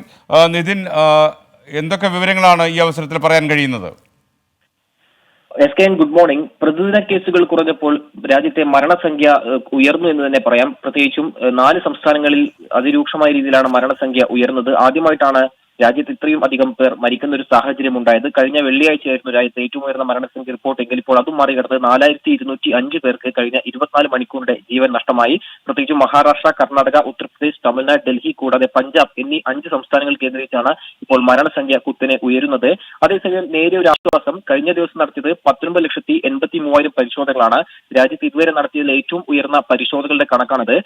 അത്തരം പരിശോധന നടത്തിയപ്പോൾ 3.5 ലക്ഷത്തിന് താഴെയാണ് പ്രതിദിന രോഗികൾ എന്നത് ആശ്വാസം നൽകുന്ന ഒരു കാര്യമാണ്. കഴിഞ്ഞ ദിവസം ആരോഗ്യ മന്ത്രാലയം വ്യക്തമാക്കിയിരുന്നു രാജ്യത്തെ കോവിഡ് വ്യാപനത്തിൽ നേരിയ ആശ്വാസമുണ്ടെന്ന്. അത് സാധൂകരിക്കുന്ന കണക്കാണ് ഇപ്പോൾ വന്നിരിക്കുന്നത്. പ്രത്യേകിച്ചും മഹാരാഷ്ട്ര, ഡൽഹി, ഗുജറാത്ത് അടക്കമുള്ള സംസ്ഥാനങ്ങളിൽ പ്രതിദിന രോഗികൾ കുറയുന്ന ഒരു സാഹചര്യം ഉണ്ടായി. അതോടൊപ്പം തന്നെ കേരളമടക്കമുള്ള ദക്ഷിണ സംസ്ഥാനങ്ങളും ചില വടക്കിഴക്കൻ സംസ്ഥാനങ്ങളും ഇപ്പോഴും രോഗവ്യാപനം രൂക്ഷമായി തുടരുന്നു എന്ന് തന്നെയാണ് ആരോഗ്യ മന്ത്രാലയം വ്യക്തമാക്കിയത്. അത്തരത്തിലാണ് ഇപ്പോഴത്തെ രാജ്യത്തെ ഒരു പൊതു കണക്ക് വന്നിരിക്കുന്നത്. ഒപ്പം തന്നെ മറ്റൊരു ആശ്വാസകരമായ കാര്യം, നിലവിൽ ചികിത്സയിലുള്ള രോഗികളിൽ 37 ലക്ഷമായി ഇപ്പോൾ കുറഞ്ഞിട്ടുണ്ട്. നേരത്തെ 37 ലക്ഷമായിരുന്നു, ഇപ്പോൾ 37 ലക്ഷമായി ചികിത്സയിലുള്ള രോഗികളുടെ എണ്ണം കുറഞ്ഞിട്ടുണ്ട്. SKN. Thank you. നിതിൻ അംബുജനാണ് ഡൽഹിയിൽ നിന്നും നമുക്കൊപ്പം ചേർന്നത്. ഏറ്റവും വലിയ കോവിഡ് മരണങ്ങൾ ഉണ്ടായ ദിവസമാണ് ഇന്നലെ. RK മേനോൻ, അദ്ദേഹത്തിൻ്റെ ഒരു സന്ദേശത്തോടെ നമുക്ക് ഈ മോർണിംഗ് ഷോ അവസാനിപ്പിക്കാം. ഇന്ന് നഴ്സസ് ദിനമാണ്.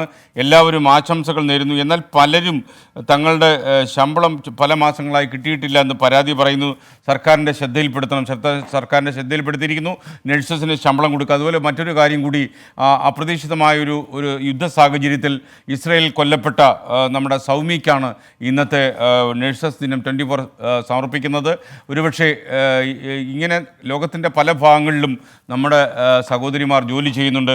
നഴ്സസിൻ്റെ കുപ്പായത്തിൽ കയറുന്ന ആളുകൾക്ക് പോലും എത്ര സുരക്ഷാ കുറവാണ് എന്നാണ് ഈ സംഭവം നമ്മളെ ഓർമ്മപ്പെടുന്നത്. ഒരിക്കൽ കൂടി സൗമ്യയുടെ വിയോഗം മൂലമുണ്ടായ ദുഃഖത്തിൽ, ഭർത്താവ് സന്തോഷിനും മറ്റുള്ളവർക്കുമുള്ള ദുഃഖത്തിൽ നമ്മളും 24ഉം പങ്കുചേരുന്നു.